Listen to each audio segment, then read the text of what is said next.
Estás en Metrópolis Corea. Estás en Metrópolis Corea. Estás en Metrópolis Corea. Amigos de Libre Pensamiento, dosis de información, les damos la más cordial bienvenida. Estamos listos, como lo es habitual, jueves a jueves, en punto de las 18 horas. Soy el chef Fermín Malváez y les doy la más cordial bienvenida.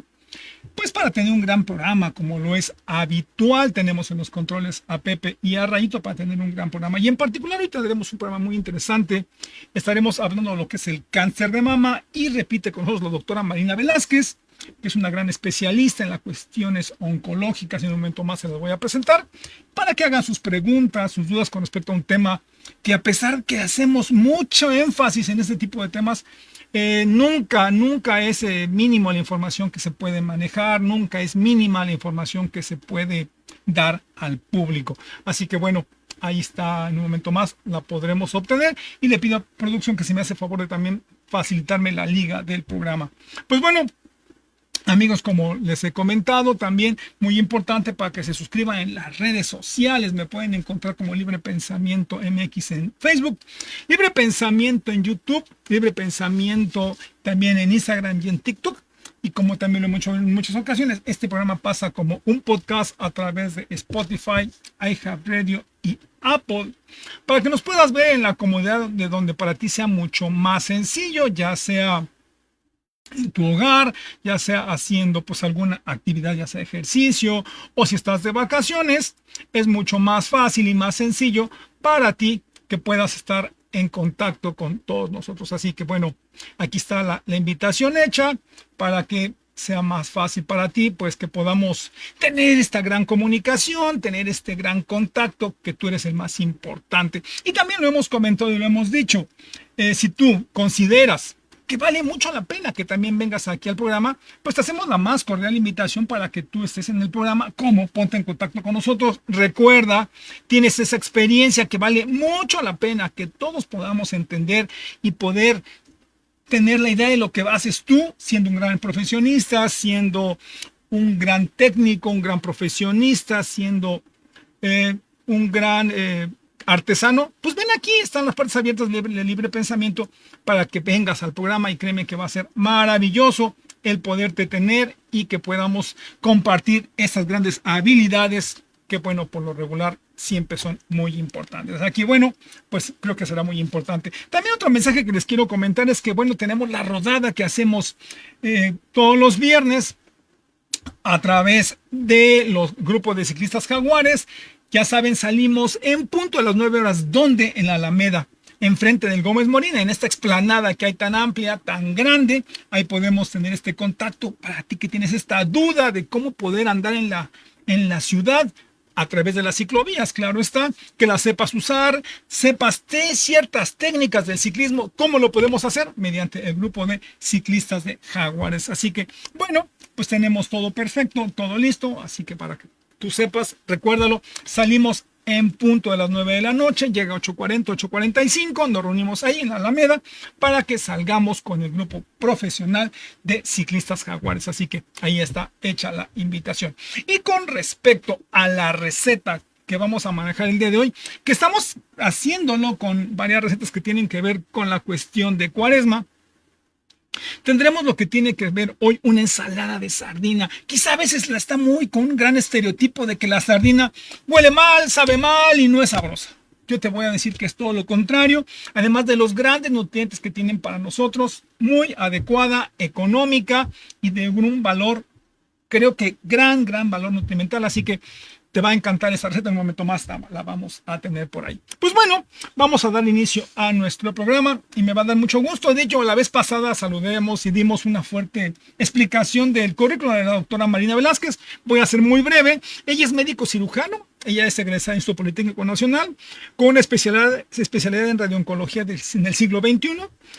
Tiene maestría en oncología, en radioterapia y de Cuidados Paliativos en la Universidad Cardenal Herrera de España. Y ella además está certificada por el Consejo Mexicano de Radioterapia. O sea, como ustedes se podrán imaginar, es una gran profesional en lo que tiene que ver en su ámbito profesional, por lo que el tema que vamos a tratar hoy de cáncer de mama, dudo, no, que tengo toda la confianza de que va a ser un gran programa. Me da mucho gusto dar la más cordial bienvenida a la doctora Marina Velázquez. ¿Qué tal, Fermín? Buenas tardes, muchísimas gracias. Doctora, por la nuevamente invitación. bienvenida al programa Libre Pensamiento. Muchas y con un gracias. tema, pues creo que muy interesante, para que podamos, pues nuevamente dar esta información de un tema tan importante. Creo que se vuelve esto cada vez día con día vital, ¿no? Vital para ello. Y para ello, vamos empezando quizá con el mismo tema que tenemos hoy. ¿Cómo poder definir el cáncer de mama? Ok. El cáncer de mama es el padecimiento o el cáncer más frecuente en las mujeres a nivel mundial y es el segundo con más frecuencia para causar cáncer o mayor mortalidad apenas después del cáncer de pulmón.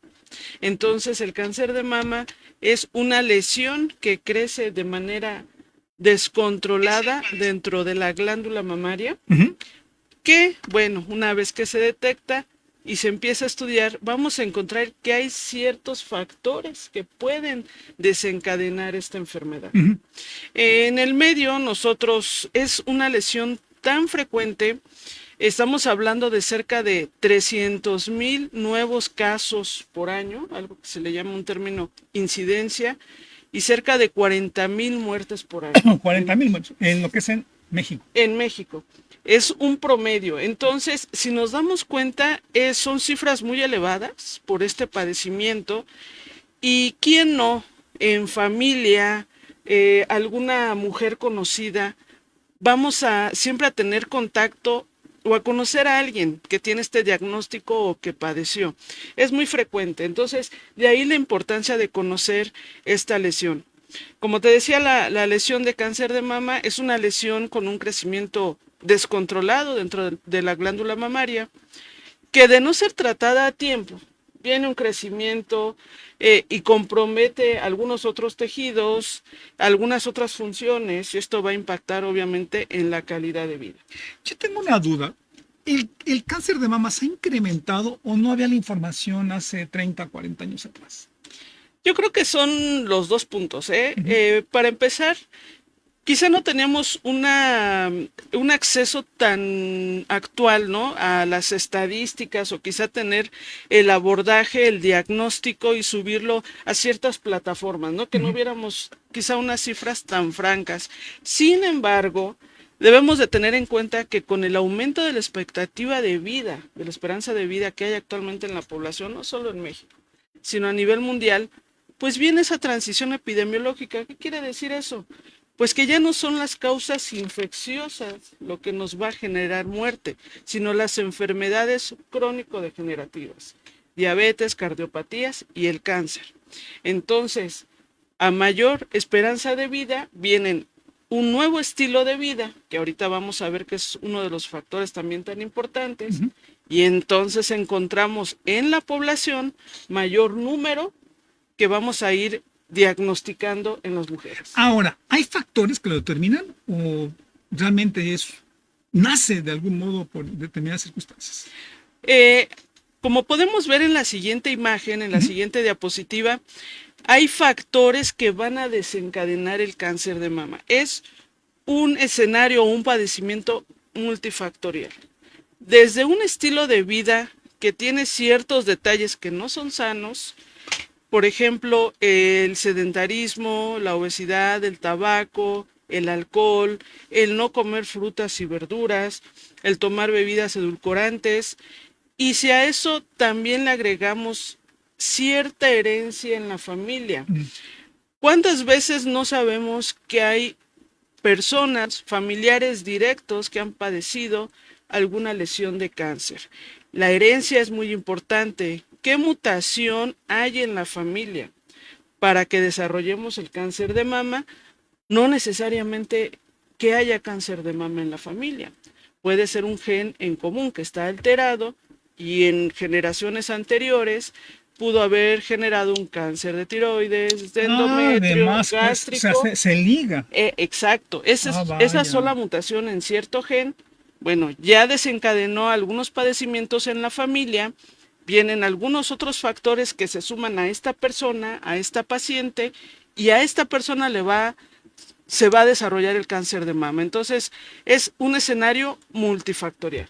Vaya situación. Entonces, no precisamente que dices, es que a lo mejor alguien que nos ve y nos escucha puede decir, pues en mi familia no hubo cáncer de mama jamás, pero fulana estuvo. Sí, pero hubo otro familiar con algún caso de cáncer y inmediatamente fue susceptible al cáncer de mama. Exacto. Vaya, Esto es muy vaya. importante. Cuando nosotros diagnosticamos a una paciente con cáncer de mama, debemos de hacer un interrogatorio, ¿no?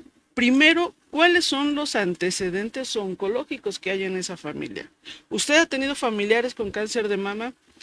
Y se quedan pensando, ¿cáncer de mama? Bueno, no, pero hubo un cáncer gástrico, un cáncer de recto, un cáncer de tiroides, y ellos quizá no lo relacionan, ¿no?, directamente al cáncer de mama, pero se ha estudiado, obviamente, que hay un gen mutado que está relacionado en eso. Vaya, y qué Y quizá, interesante es eso. obviamente, todos esperábamos que algún otro familiar debutara con una lesión gástrica o de tiroides, y oh sorpresa, ahora es Vaya cáncer de mama. cuestionamiento. Entonces es importante llevar al interrogatorio justamente para poder encontrar cuáles son los factores, ¿no?, que están desarrollando esto. Vaya situación tan interesante porque yo no me imaginé que se fuera a ligar este asunto. Sí, es un comportamiento totalmente, pues, peculiar, ¿no? Ahora, yo también he sabido de casos de niñas adolescentes que ya empiezan a tener estos problemas, o sea, muy chiquitas.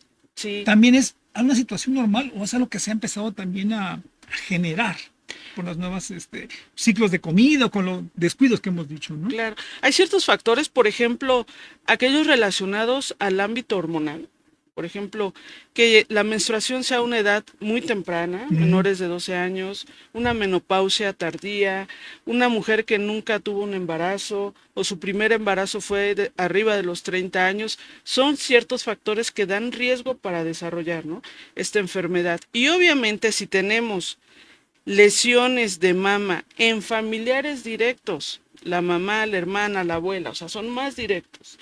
Y sobre todo que tuvieron algún comportamiento más agresivo, porque hay ciertos perfiles que son más agresivos que otros, eso puede desencadenar en que haya enfermedad de cáncer de mama en pacientes jóvenes.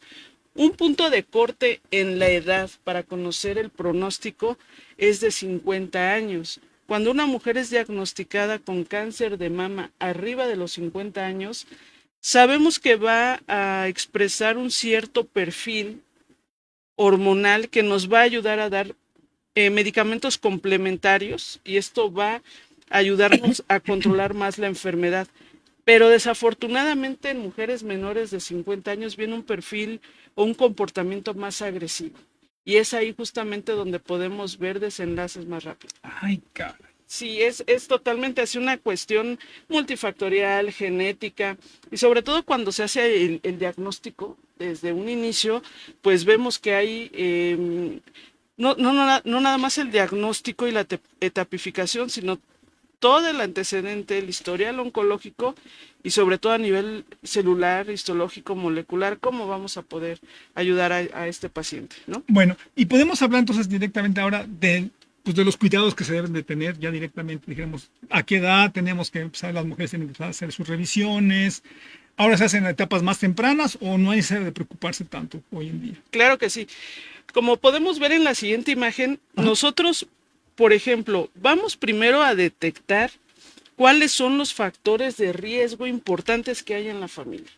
Tenemos familiares directos que tuvieron el cáncer de mama o algún otro cáncer, porque entonces vamos a entender que vamos a ser catalogados como pacientes o personas de alto riesgo o un riesgo estándar.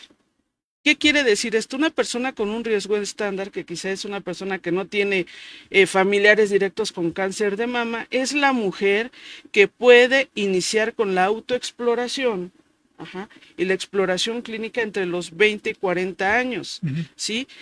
Entre 5 y 7 días después de terminar la menstruación, vamos a hacer la exploración de ambas mamas, justamente porque ya pasó el proceso de inflamación y podemos más fácilmente detectar alguna nodulación en toda la región de la mama.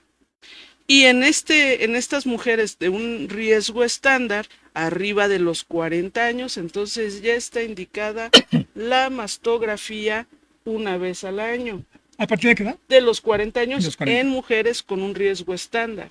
Pero aquellas con un riesgo elevado, que son aquellas que tienen sí familiares directos, ya sabemos que la mamá, la abuela tuvieron cáncer de mama, o que sabemos que la misma paciente tuvo otro cáncer previamente o tiene alguna alteración genética, la lleva a un cáncer, a una población de riesgo alto. Entonces, en estas pacientes de los 20 a 35 años es la exploración y a partir de los 35 años va a ser la mastografía anual. Autoexploración. Y de acuerdo a esta imagen es tocarse y ver alguna diferencia, alguna bolita diferente. Claro que sí, es importante mes con mes estarse revisando, palpar la consistencia, mirar al espejo la simetría, porque cualquier cambio podemos palpar una nodulación. Generalmente arriba de 1 centímetro ya lo podemos palpar, y la anatomía de la mama se divide en cuadrantes, 2 cuadrantes superiores, inferiores. La lesión más frecuentemente está en el cuadrante superexterno, el que está ligado al nivel de la axila. Entonces, cualquier nodulación dura o indurada que no se mueva tan fácilmente a la palpación, ojo, hay que ir a revisión y no necesariamente va a generar dolor esa nodulación. Importante. ¿Por qué? Porque uno la palpa y dice no me duele y ahí la deja y empieza a crecer y vienen otros cambios en la piel. Por ejemplo, ahorita podemos ver en la siguiente imagen, ahí vienen otros cambios que también pueden estar ya incorporando justamente un proceso de inflamación. ¿Por qué? Pues la glándula mamaria, como todo órgano, va a tener una vía de irrigación sanguínea, sangre arterial, venosa y un drenaje linfático. La mama pues cuenta también con sus capas, que es de superior o de más externo a interno, que es la epidermis y la dermis, y entre este espacio existen los vasos linfáticos. Esos vasos linfáticos, cuando son invadidos por las células tumorales, hacen esta imagen que estamos viendo, que es un carcinoma inflamatorio, una lesión hiperémica o rojiza. Y uno puede pensar que a lo mejor le rozó la ropa. Exacto. No sé, se pegó, se raspó y no hay mayor importancia, ¿no? Muchas veces, Fermín, esto es bien importante, se confunde con una infección, una mastitis.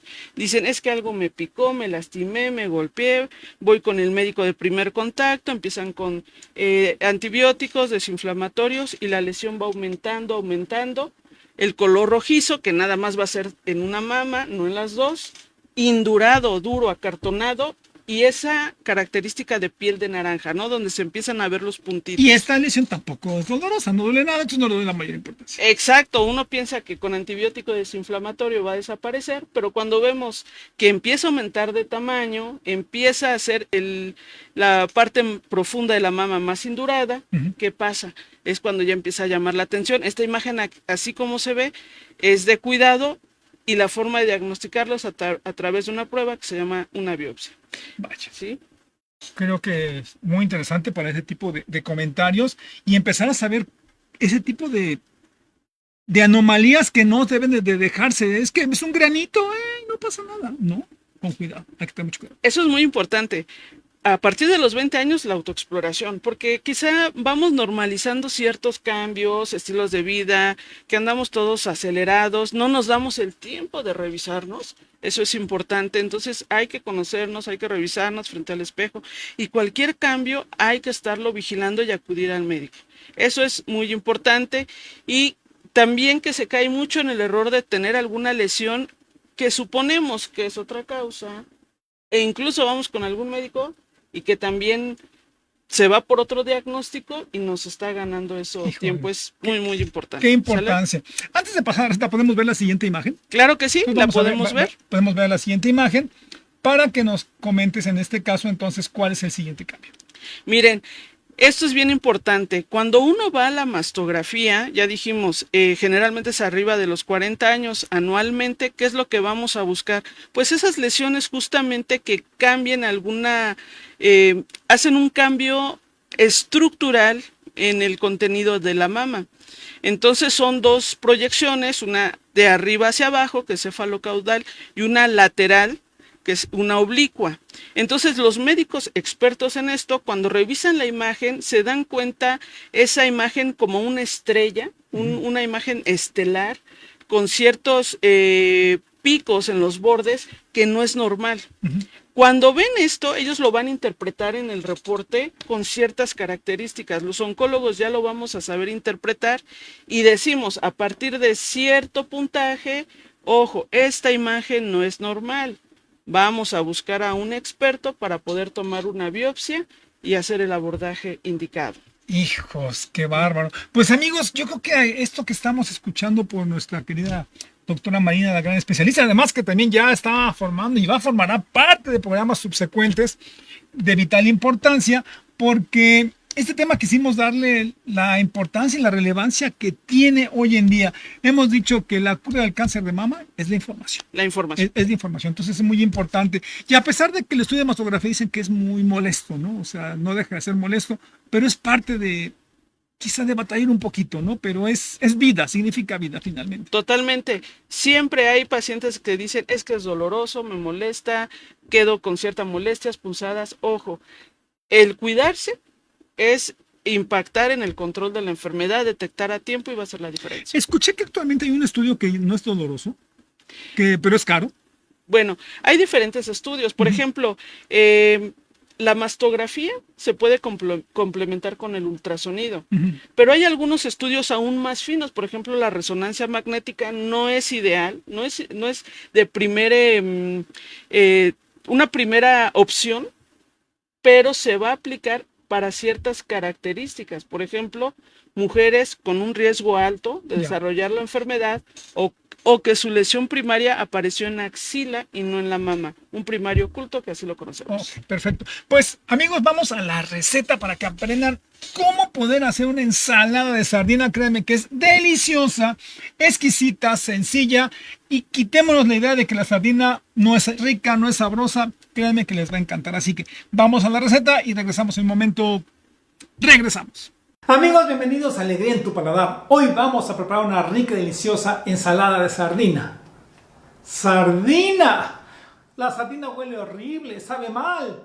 Pues no, no es así. La sardina tiene un sabor realmente excelente, además de los grandes beneficios para nuestro cuerpo. Les aseguro que les va a encantar, es deliciosa y además demasiado fácil y rápida de poder hacer. Y sin dudarlo más, vamos a los ingredientes. Los ingredientes y proporciones los podrás encontrar en la descripción en la parte de abajo. Vamos a poner a hervir también nuestras papas, las he cortado en pequeños cuadros como se pueden dar cuenta. Y es muy importante, como les hemos dicho en otro tutorial, que les pongan un poco de sal a efecto de que estas no se desbaraten. Aquí tengo ya los huevos duros o cocidos, como les gustes llamar. Los he pelado de su cascarón y los voy a dejar enfriar. Si tuvieras un cortador de huevo cocido, pues es el momento de aplicarlo y ponerlos aquí. O en su defecto, si no, lo que voy a hacer yo es que voy a agarrar un cuchillo una vez que estén fríos y cortarlo en pequeñas rebanadas.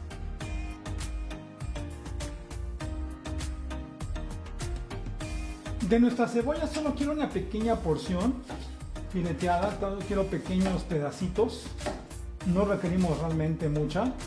Aquí tengo la mitad de la lechuga, lo que le he hecho es que la he enjuagado, le he puesto a desinfectar, la vamos a dejar aquí también para que se hidrate. Por unos 10 minutos la vamos a escurrir perfectamente bien y estamos listos para empezar a preparar nuestra ensalada. Nuestro primer paso es acomodar en un plato, en un platón, lo que ustedes gusten amigos, una charola, nuestra lechuga. Como se pueden dar cuenta.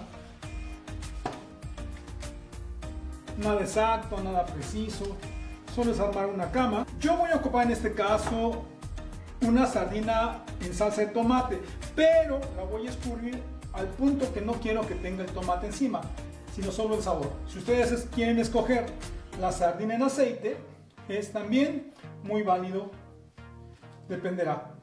No requerimos en este caso el caldillo del puré de tomate. Mi cebolla fileteada, ya cortada, vamos a ponerle con la finalidad de adornar y que genere sabor. Se trata tampoco de abusar, ni que tampoco la cebolla nos arrebate el sabor. Con este es suficiente. Voy a agregar en medio mis papas y quizá alguna otra por ahí.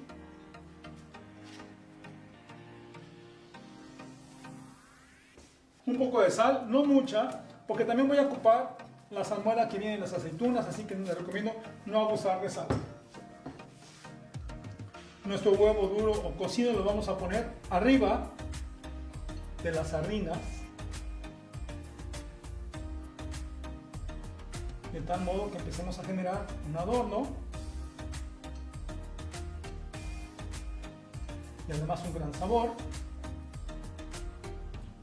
Y lo que me sobre lo esparcimos en medio de nuestras papas. Ahora agarro mis aceitunas,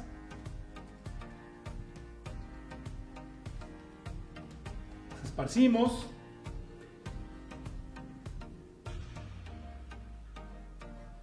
y voy a ocupar la salmuera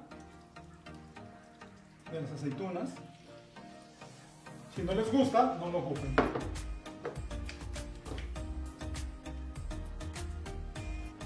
El jugo de limón, dijimos, de 2 limones, pimienta recién molida,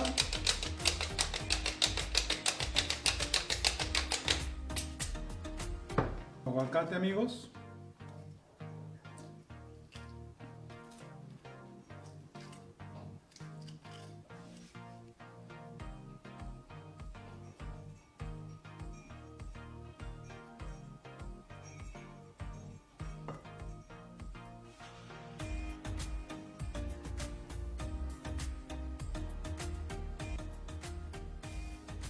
pizca de orégano, amigos, dijimos que le íbamos a poner 2 pizcas.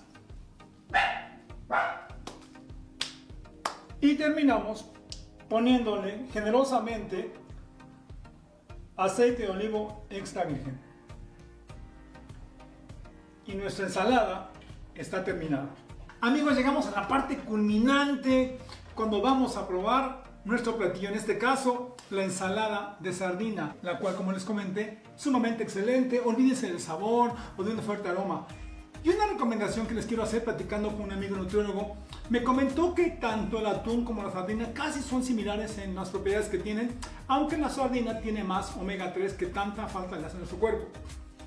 Pero hemos abusado mucho en el consumo de atún, por lo que hay que consumir sardina. Nuestro país, México, consume muy poca sardina.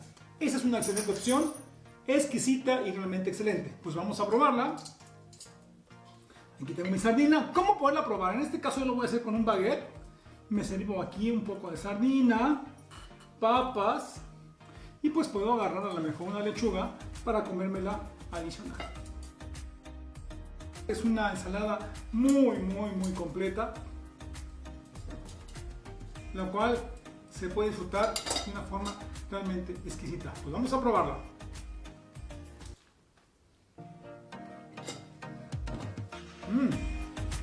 El aceite de olivo reviste demasiado el sabor por lo normal de cualquier alimento.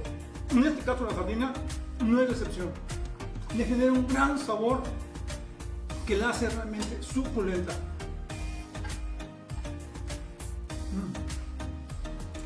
Es exquisita. Si lo haces como un baguette, como el que tengo yo aquí, te recomiendo que lo calientes, que lo dores y realmente va a quedar excelente y que sea un muy buen pan, en este caso como de masa reposada. Pero también podemos ocupar una tostada, si es que estás a dieta o quieres hacerlo en bajas calorías. Tostadas de maíz horneadas son muy ricas. Y nuevamente ponemos aquí un poco de mi sardina, papa, huevo, aceituna, parte del aguacate y a probar.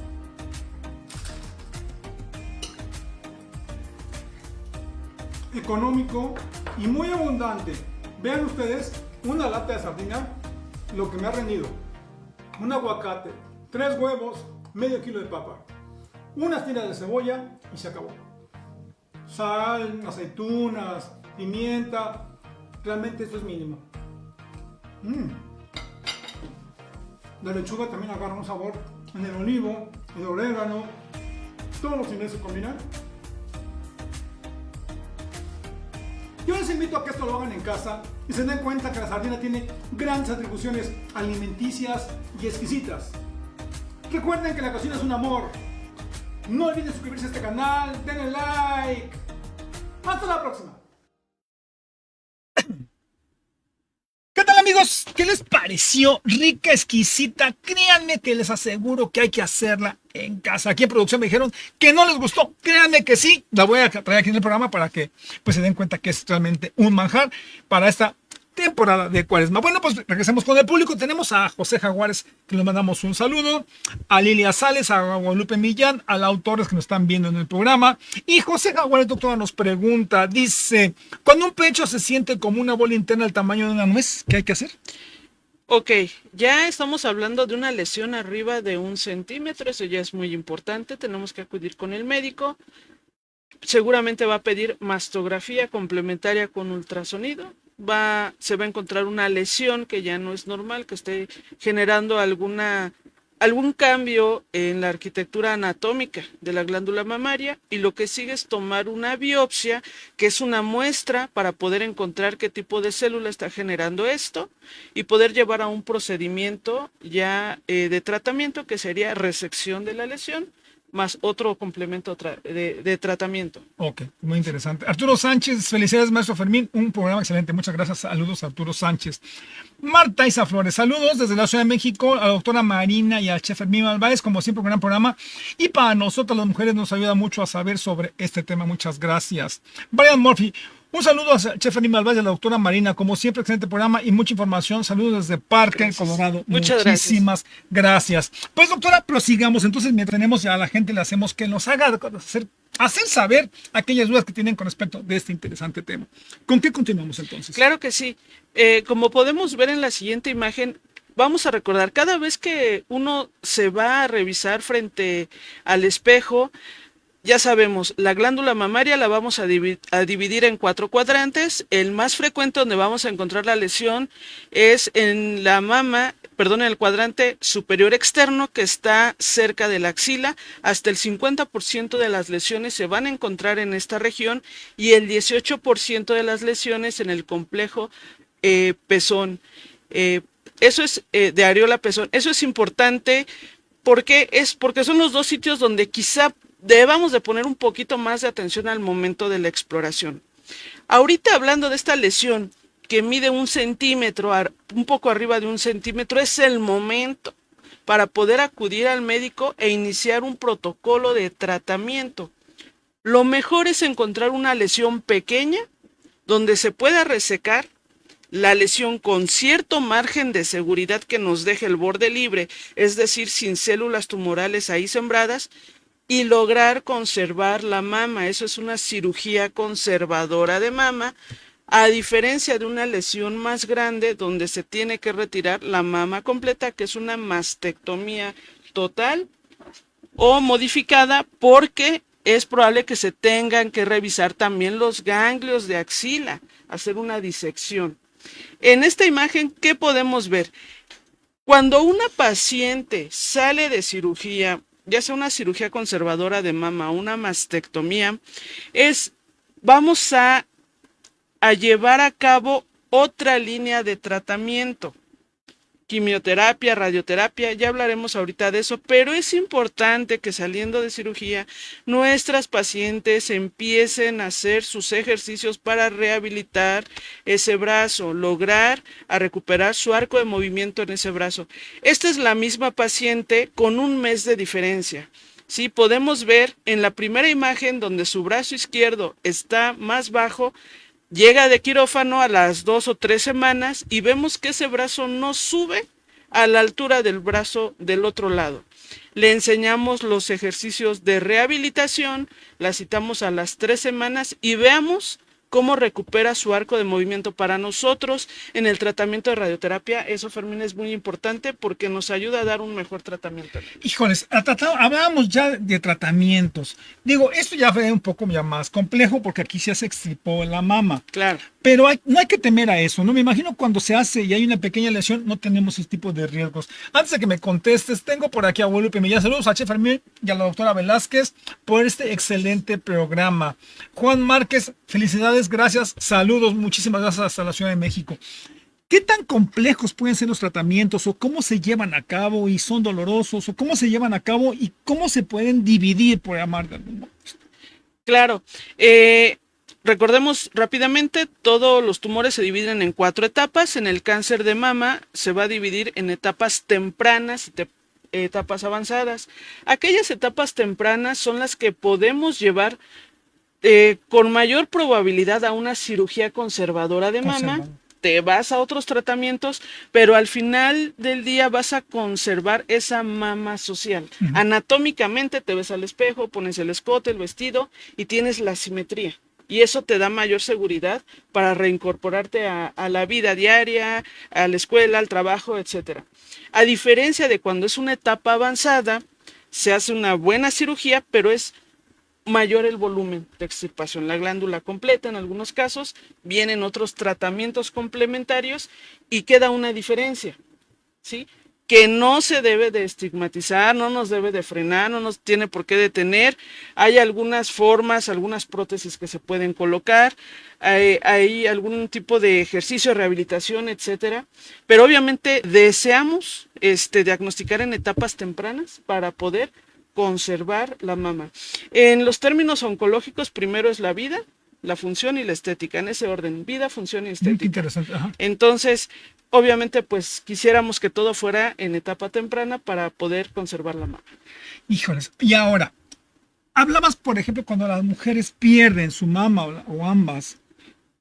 ¿Qué sucede? Porque también el vivir o hacerle saber esto al paciente y que se acepte es una situación psicológica también muy difícil, ¿no?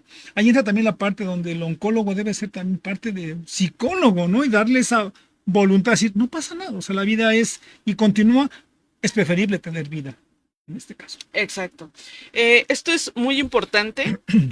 Siempre que se hace un diagnóstico de cáncer desde el inicio, viene el apoyo integral, nutrición, un psicooncólogo que va a ir acompañando a nuestros pacientes. ¿Por qué? Porque vienen cambios del estilo de vida, anatómicos, funcionales. Por ejemplo, en este caso, si ya hay una mastectomía, ¿qué va a pasar con esa paciente? Todos estamos pensando en el éxito oncológico, pero ¿qué pasa con reincorporar a la paciente a la vida social?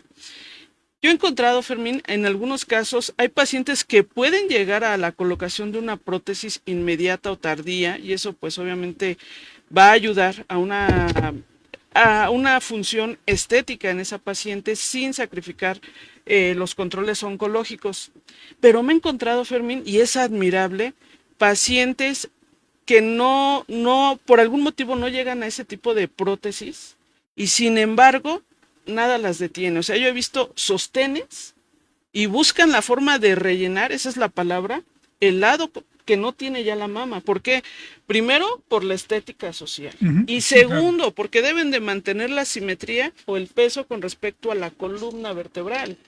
Porque psicológicamente la paciente sabe que no tiene la mama y uno los ve en consulta y empiezan a ladearse, tratan de esconderse y vienen después algunas alteraciones en espalda, músculos, columna. Y yo he visto, la verdad, cada paciente que busca la forma de mantenerse, se cuida, hacen su propio sostén, de verdad, y andan, o sea, las ves en la calle, las ves en la sala de espera y ni te imaginas que están operando. Eso es el querer aceptar, ¿no? Ante una situación tan compleja. Ahora, el cáncer de mama, ¿qué tan agresivo es dentro de los cánceres? Hay diferentes histologías, hay algunos subtipos que dependen no solo del tipo de célula, claro que sí, pero el más común, por ejemplo, es el adenocarcinoma. Imagínate una esfera con ciertos puntitos o piquitos en la superficie. No es lo mismo alguna que tenga ciertos receptores que puedes complementar más adelante con bloqueadores hormonales a aquella que no tenga nada. ¿Cómo bloqueas ese tumor? Es más difícil. Entonces de ahí surgen ciertos perfiles luminales que así conocemos. Hay algunas pacientes que después de todo el tratamiento oncológico se pueden complementar con medicamentos como tamoxifeno, letrozol, y eso va a ayudar a controlar y a dar más tiempo libre de enfermedad. Pero hay un perfil muy agresivo que es el que no expresa ningún receptor en su superficie. Se conoce como triple negativo, más frecuente en mujeres menores de 50 años. Y no hay forma de darles tamoxifeno, letrozol. ¿Cómo bloqueamos eso? Desafortunadamente en ellas, como comentaba al inicio del programa, menores de 50 años es más agresivo. Ay, es impresionante, ¿no? O sea, es como hay que librar cierta barrera de edad. Ahora, hay algo que yo no puedo entender. Bueno, sí, tiene que ver una cuestión anatómica. Tú comentabas que es una factibilidad cuando una mujer no fue madre, no se embarazó, es más fácil que tenga una susceptibilidad a tener un cáncer de mama. Esto se debe a la evolución del cuerpo que no tuvo esa generativa, o sea, que no se degeneró de alguna forma para ser madre. Sobre todo al mayor ambiente o microambiente hormonal que hay en esa mujer. Si empezó con su menstruación antes de los 12 años, la regla se retira después de los 45, 50 años, son mayor número de años en exposición hormonal, justamente para las estructuras de la glándula mamaria, los conductos galactóforos, las células lobulillares, etcétera. Las dejas con mayor tiempo de exposición hormonal, tienen mayor probabilidad de desarrollar esta lesión. Igual cuando han sido mujeres con obesidad, con mucho tiempo que tuvieron tratamientos anticonceptivos, hormonales, o que nunca se embarazaron, obviamente en ellas pues también hay mayor exposición hormonal. Si gustan podemos ver también la siguiente imagen. Entonces es todo así un escenario que va sumando justamente para poder desarrollar. Vaya. Sí, en esta imagen podemos observar la importancia que yo decía con respecto a la imagen previa. No es lo mismo una paciente que llega con nosotros después de una cirugía con un arco de movimiento limitado, quizá el 50% de su posibilidad.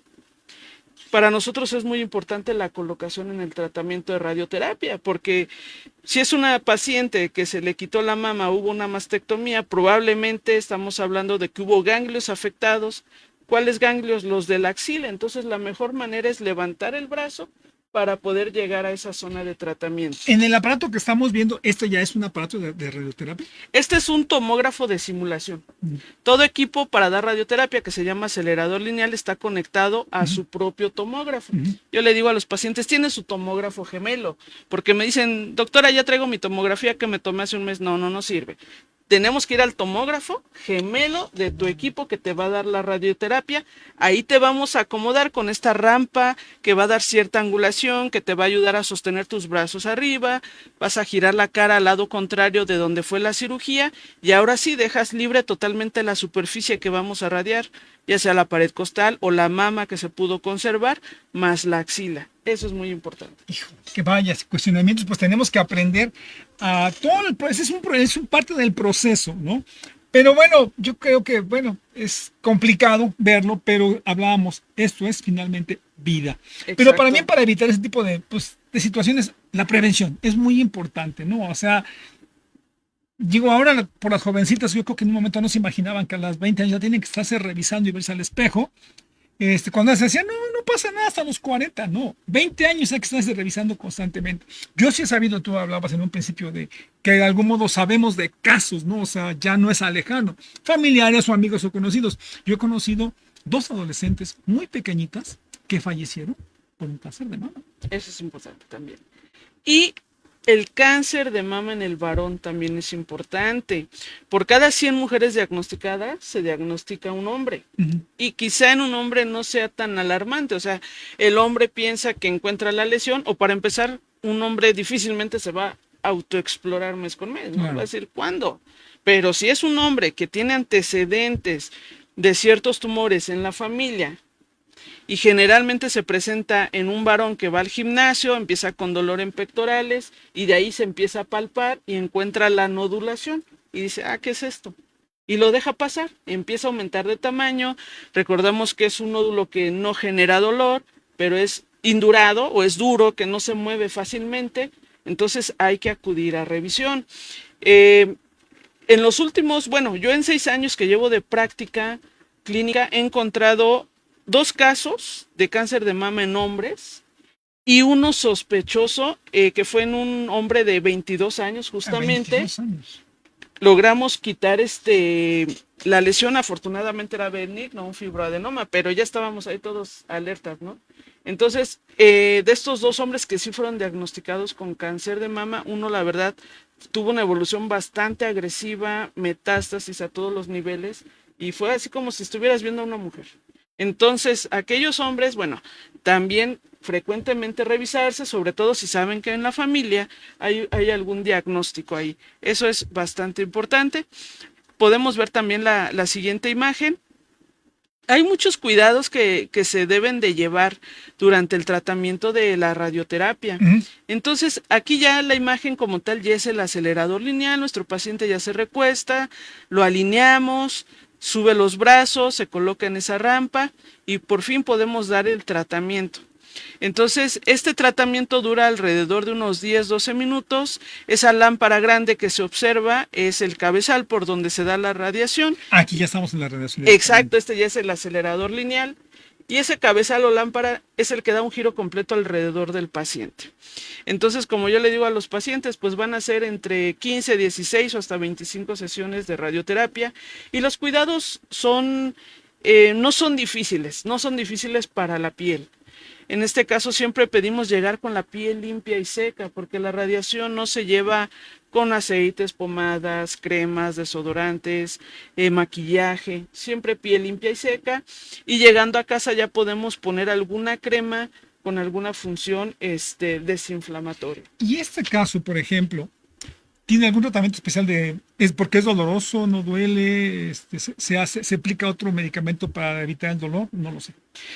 No es doloroso, la radiación no se ve, no se siente, no duele, pero lo que puede doler es cuando la piel se inflama porque no se cuidó bien. Alguna paciente que llegó con cremas, aceites, pomadas, algo colocado, sí, como la piel está hidratada, eso genera un cierto efecto que la radiación se detiene en la piel, en la epidermis, y reacciona y se inflama. En alguna imagen más adelante ya tenemos algunos ejemplos de unas pacientes que se cuidaron bastante bien, siguieron todas las indicaciones, a ver si ahorita la podemos observar. Sí, claro, pero mientras haya un cuidado adecuado, hay pacientes que se van, la siguiente por favor, hay pacientes que se van del tratamiento y la piel está como si nada. Y yo las felicito y les digo, a veces la piel se va y ni se enteró que las radiamos. Vaya. Porque se fueron justamente, ¿sí? Bueno, brincamos a la siguiente. A la siguiente, por ¿Podemos favor. brincar a la siguiente, por favor? Este es el ejemplo de una lesión de mama en un hombre. Igual se hizo su mastectomía. La que sigue, por favor. Vean, esta paciente recibió 25 sesiones de radiación, cuidó excelentemente la piel, siguió todas las indicaciones y después de las 25 sesiones, la piel perfecta. ¿Podemos ver la siguiente? Igual, esta paciente después de 16 sesiones, es una mujer arriba de unos 70 años aproximadamente, siguió todas las indicaciones en la región de mama derecha y al final... Perfecto. Todo bien, ¿sí? Entonces también todo depende el cuidado que tengan y no abusar de que me voy a poner crema. No, hay que seguir las indicaciones del médico. Eso es importante. He tenido pacientes que uno ve inflamaciones que no corresponden y uno cuando pregunta, si nos dicen es que me puse árnica o alguna crema que me recomendaron antes de la radiación y oh sorpresa, pues en ellos se inflama más la piel. Hijo, bueno, yo creo que son comentarios muy, muy importantes. Vamos a empezar a hacer un poco el cierre, doctora, de nuestro programa. ¿Qué puntos tenemos que enfatizar en esta plática que ha sido tan interesante para la gente que nos escucha y ve, principalmente para las mujeres que están viendo este programa? Claro que sí. Primero, la autoexploración. mensual. Siempre recuerden entre 5 y 7 días de haber terminado la menstruación, frente al espejo, revisar la simetría de las mamas, que no haya cambios en la piel, en el complejo de areola-pezón, que no haya secreción por el pezón, y palparse. Cualquier nodulación que ustedes lleguen a encontrar, hay que vigilarla, ver que no aumente de tamaño, que no sea dura, ¿sí? Que sea fija a los planos profundos, es decir, que no se pueda mover. Esos son datos importantes. Hay que acudir con el médico de primer contacto para que entonces pueda solicitarle sus estudios, la mastografía, el ultrasonido. La mastografía puede ser molesta, sí, pero la verdad es que el diagnóstico lo va a dar muy puntualmente. Eso nos va a ayudar a un abordaje diagnóstico, una biopsia, y poder iniciar con toda la línea de tratamiento. Ahora bien, la mastografía en pacientes con un riesgo estándar, que son aquellas que no saben de que haya datos de cáncer en la familia a partir de los 40 años cada mes, y aquellas que saben que hubo cáncer en la familia a partir de los 35 años cada año, y siempre está regresando con su médico para estas revisiones. Ok, creo que es muy importante. Ahora, ¿cuándo acudir con el oncólogo? O sea, es importante hacer mi revisión, ir con el oncólogo, o si tienes tu revisión anual haciendo tu mastografía, no es necesario, o si tú recomiendas ir de todos modos al oncólogo. Ok, el reporte de la mastografía se da en una escala que se llama BIRATS. La escala 0, 1 y 2, en esa sí ya puedes esperar a tu mastografía el siguiente año. En la escala, cuando te da un punto o una calificación de 3, hay que repetir la mastografía a los 6 meses. Y si ya te da una escala 4 y 5, hay que ir con el oncólogo. Y esto también va para los médicos. En todos los BIRATS 3 repetimos a los 6 meses, y en todos los 4 y 5 hay que mandar ya al oncólogo. Ok, pero antes no. O sea, decir, salió bien, o sea, en el estudio de la mastografía, Ahí no. No hay que ir. O sea, decir que diga una mujer, no, más vale por chequeo, voy. No es tan recomendable. No es tan recomendable, a menos que tenga una escala muy elevada o que ya el médico sí te esté mandando. Ok, perfecto. En el Inter no hay por qué preocuparse. Exacto. Bueno, porque a veces que también se va al paso siguiente, ¿no? De exagerar y la preocupación y cosas. Ese también es otro tema. Hay algunas pacientes más aprensivas. Exacto. Sí. Es importante. Que quieren así de que, vamos. Ok. Entonces, sabemos que hay cura. La prevención, recordemos que es algo bien importante, así que no lo dejemos. Esto es un caso que, pues hay que dar mucho énfasis. Ya lo hemos hecho anteriormente en un programa anterior, pero yo creo que en esos programas hay que ser repetitivos por la información que tenemos que dar. Tenemos a Margarita Neri León. Felicidades, Fermina, la doctora Velázquez, por el programa. Muchísimas gracias. Muchas gracias. Saludos. Pues amigos, estamos casi al final del programa. Yo quisiera hacer el énfasis a todas las mujeres que nos están escuchando hoy. No lo dejen realmente a mí no me sucede, eso no es para mí. Yo no tengo por qué andarme ocultando por la edad. A mí no me va a pasar. Cuidado con ese tipo de comentarios, cuidado con ese tipo de ideas, ¿no? Exacto. Y actualmente con las situaciones quizá de alimentación, todo afecta, todo, alimentación, clima, estrés, todo. Entonces hay que tener mucho cuidado, y las mujeres que sí se tengan constantemente ese tipo de estudios. Hace poco también, cuando tuvimos el programa con el doctor Amaury, alguien dijo por ahí que bueno, sí es muy importante la mastografía, pero yo vivo en un pueblo y no llegan los estudios. Les comentamos aquí que hay que hacer un poco de esfuerzo, ¿no? Sabemos que a veces no llega la salud donde quisiéramos, pero sí hay que hacer ese esfuerzo por hacerse el estudio. O sea, quizá va a costar dinero, hay que se transporte a un lugar y demás cuestiones, pero ahí sí les recomendamos que es parte de su salud, de su misma vida, ¿no? Entonces, no dejemos la idea de que pues es que aquí no llega, aquí no hay. No, pues hay que ir al lugar más cercano de tu domicilio, aunque sí sea un poco lejos, para este tipo de estudios. Eso es importante. Generalmente, por ejemplo, en las cabeceras municipales pueden anunciar las caravanas de salud, y siempre algún estudio que puedan llevar, el más factible puede ser justamente la mastografía. Y entonces anuncian 2 o 3 días de caravana de salud. Y exacto, aunque nos formemos ahí un ratito, nos levantemos temprano, vale la pena, nos formamos, se hace estudio, y si encuentran algún hallazgo, pues ya ellos te localizan para que empieces con un abordaje. Pero si no hay caravana de salud cerca de casa, entonces nosotros tenemos la obligación de ir a buscar a un médico. Y estas caravanas hay que ir. O sea, si es que hay, no las dejemos. Tenemos aquí a Lady Paniagua Rodríguez, dice, salud desde Costa Rica. Excelente tema, el autoexamen es la mejor recomendación. Muchas gracias por la información. Muchísimas gracias y saludos. Hasta Costa Rica. Pues doctora, nos tenemos que ir. Creo que el programa ha sido sumamente interesante. Amigos, nos vemos la próxima semana con un programa igual de interesante como fue el día de hoy. No lo olviden, nos vemos en punto a las 18 horas todos los jueves en Libre Pensamiento. Doctora, último comentario antes de irnos. No hay que temerle a la autoexploración y ante cualquier cambio hay que acudir con el médico. Así que no lo olviden, amigos, la exploración, muy importante. A las jovencitas, adolescentes, por favor, chéquense. Es bien importante al fin de evitar un problema más adelante. Correcto. Muchas gracias, que la pasen muy bien. Nos vemos la próxima semana, amigos. Hasta la próxima. Estás en Metrópolis Corea.